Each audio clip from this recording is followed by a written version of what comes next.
Are you a witch? No.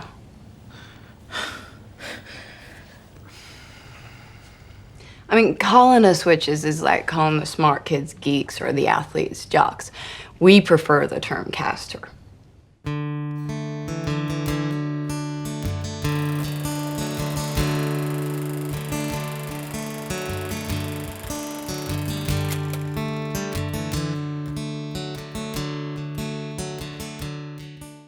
Zero. I'd never heard of it familiar. before the film. But Yeah. Alden read it in a week, and That's not true. all right, it's not true.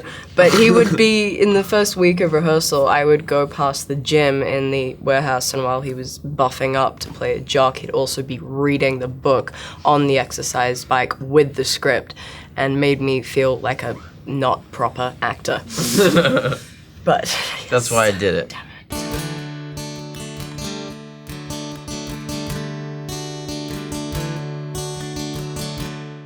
We put it aside from the beginning because we thought that the pressure doesn't actually help you do your job better.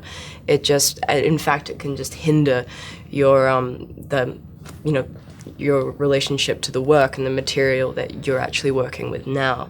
So we wanted to, I think, work from the script and what we'd been given and in this new medium and make sure that we left the book to always be the fans, you know, the leaner and Ethan that they had in the story will always be their leaner and Ethan, and we don't want to try and take that or say this is what they look like, you know. I had the same perspective, which is that it couldn't possibly help to try to appeal to, because everyone has such a unique vision. When you read a book, you have such a personal, that's what's fun about reading a book, is it engages your imagination, but everybody's imagination is different, and therefore there's no way to pander to every single person's vision of what it would be like.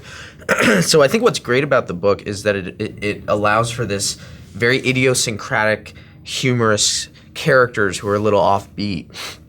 And what we did and what Richard opened up to us was creating a film where we could bring our own version of idiosyncrasy and humor and offbeat quality to it. And so hopefully in that way it captures the same spirit in the book, which I think it does. Yeah. But it can, you know, you're never going to have exactly the right eyebrow color for somebody.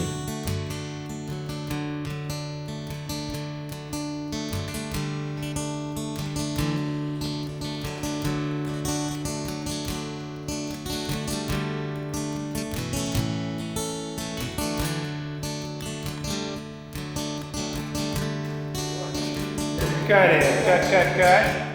I like that people do assume that because you had good chemistry on screen, we must like each other. Right. But we do. Which is not true. Oh, we do.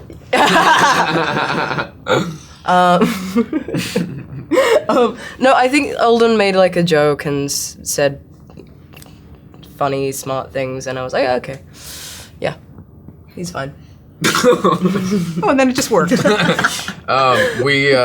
We met like I got the part right before we started shooting, so we met in the rehearsal room, and I think that what you know, both Richard and I and Alice and I were reluctant to do the movie in the first place. Before we read the script, we'd both said no to auditioning for it when we were just given this sort of breakdown of, oh, it's this kind of genre movie, and we both knew that we had talked with Richard, and for me it was when I read the script, within 2 pages I knew I wanted to do it because there was this, it was clear that it was its unique own story, and but we both knew that we had this skepticism about it, and that we, Richard and I and Alice, were all on the same page about trying to make this the most unusual, left of center, intelligent version of this kind of story, and because of that, when we met, we had this mutual respect for each other that I think opened the door to a kind of playful, relaxed quality in the scene.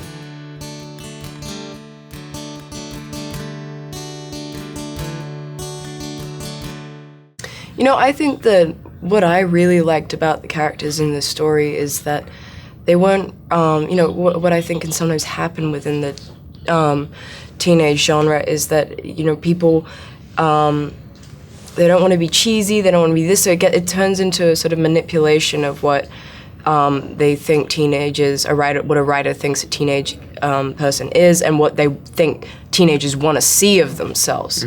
So I think it can sometimes lean towards trying to be cool, which is less interesting. Right. Whereas these characters, to me, had an honesty and a reality and passion about them that was funny when it was funny and touching when it was touching, and while still existing within cliches and a mainstream genre, it wasn't bound by that. It could be playful and land left of center wherever it wanted, and I love that.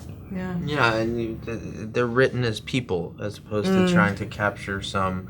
Because when you try too hard to catch that one cultural moment, you end up with a script where everybody's saying like, "Hey, let's scooter on down to the soda fountain and flip our skateboards out on the flip side," and it's that doesn't really. I mean, that's how me and my friends talk, but that's not really how everybody talks.